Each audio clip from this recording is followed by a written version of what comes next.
tell me that I'm never. Halo semua, salam sejahtera Malaysia. Selamat datang ke channel Fels Lifestyle.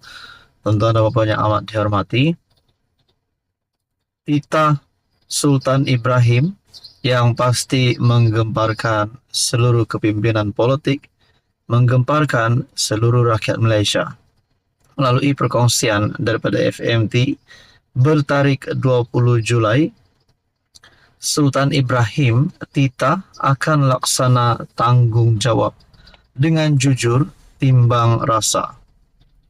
Pada masa sama, Sultan Ibrahim menzahirkan harapan kerajaan terus berusaha meringankan beban rakyat, beban hidup rakyat, serta membangunkan negara dengan lebih maju dan makmur. Saudara-saudara, sebelum saya meneruskan di dalam artikel ini, sudah pasti sebelum ini kita mendengar terdapat kecaman, terdapat serangan yang diterima oleh kerajaan, terutamanya terhadap PMX sendiri, berkaitan dengan langkah tidak popular, contohnya kenaikan harga diesel. Anwar Ibrahim mengakui itu adalah langkah tidak popular, namun menurut PMX itu adalah demi kebaikan rakyat dan negara. Jadi banyak saja cara ataupun banyak saja serangan diterima oleh kerajaan, terutamanya Anwar Ibrahim. Nak gulingkan Anwar, nak tumbangkan Anwar. Cuba untuk memalukan Anwar. Namun tuan-tuan dan puan, kita dapat melihat kerajaan hari ini tetap berdiri teguh. Bahkan ekonomi pada bulan Julai juga menunjukkan kesan yang positif kepada negara. Jadi ada persoalan, ada yang bertanya, layakkah PMX untuk dijatuhkan? Lebih-lebih lagi pada masa yang terdekat ini, kenapa tak tunggu saja PRU16?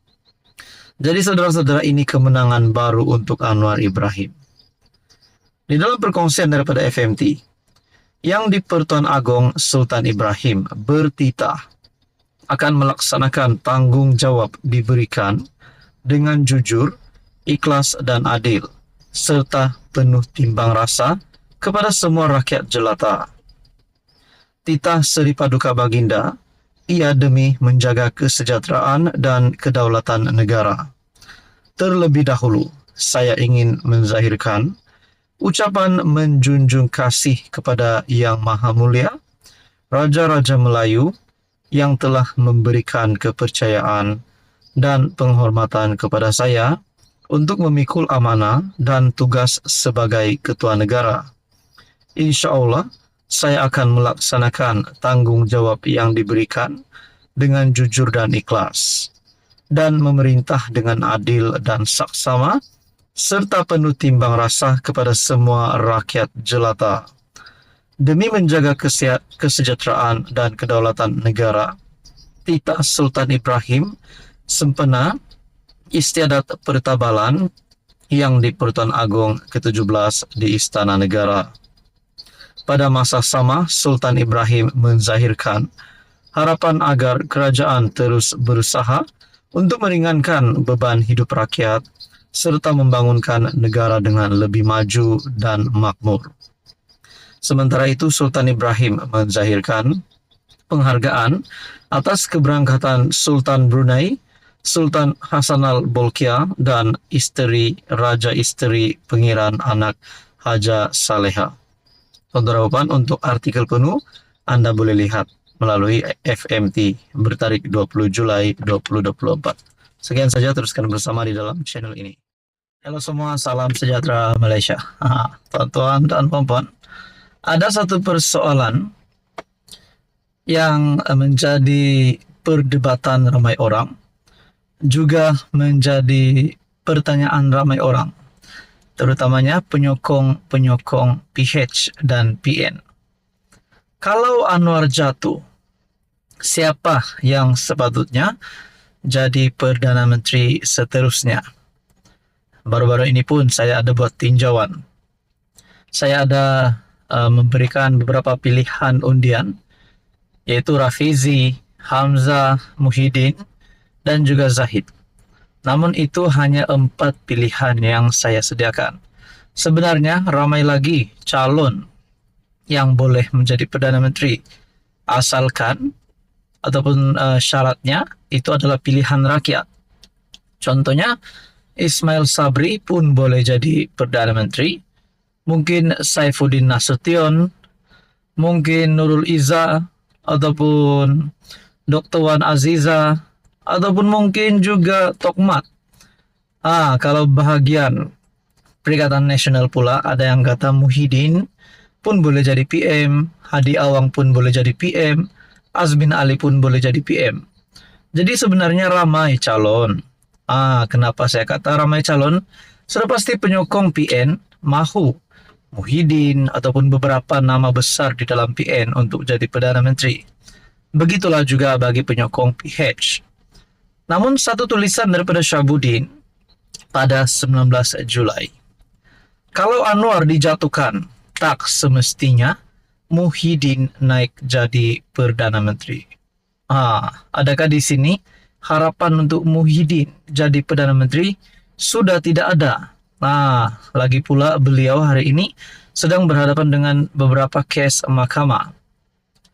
Menurut tulisan daripada Syahabuddin, seorang rakan yang merupakan pengikut tegar Anwar Ibrahim sejak era reformasi menegur beberapa tulisan saya yang mengkritik kerajaan Madani dengan mengatakan tindakan saya itu hanya akan membuka ruang kepada Muhyiddin kembali semula sebagai PM.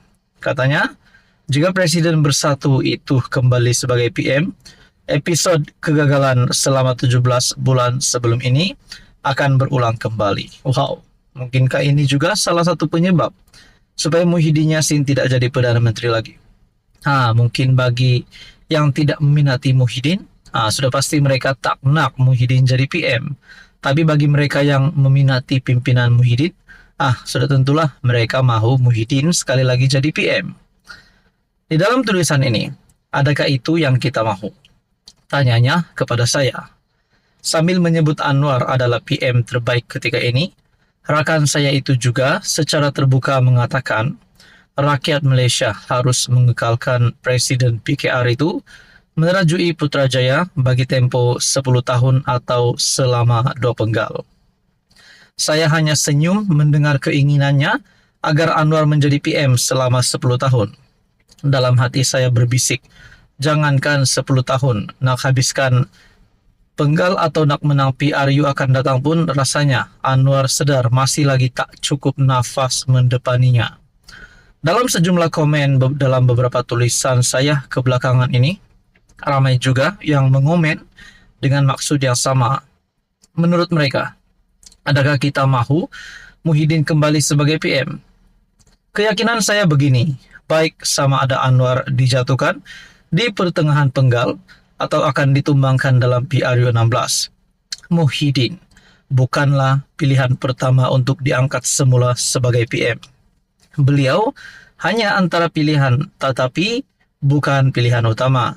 Dengan Muhyiddin masih ada kes mahkamah yang perlu diselesaikan, bahkan ketika PRU 16 nanti mungkin sudah dijatuhi hukuman. Harus diakui, laluannya adalah sukar untuk menjejaki langkah Tun Mahathir menjadi PM sebanyak 2 kali. Di blok pembangkang, laluan untuk Hamzah yang kini Ketua Pembangkang atau Ahmad Samsuri daripada PAS dirasakan lebih terbuka. Tambahan lagi berdasarkan sentimen Melayu, Islam yang terus berkembang. Jika dalam PRU 15 lalu, PAS mampu memenangi 43 kursi parlimen, jumlah kemampuan menang parti itu dijangka akan bertambah lagi. Jadi menurut tulisan daripada Syahabuddin Husin, dipendekkan cerita, selepas Anwar tiada, tak semestinya Muhyiddin merupakan penggantinya. Jadi tuan-tuan dan puan, memang salah Anwar Ibrahim akan letak jawatan, akan tidak jadi Perdana Menteri lagi, tapi persoalannya bila. Itu persoalannya bila. Jadi apa komen Anda tuan-tuan dan puan? Sekian saja, teruskan bersama di dalam channel ini.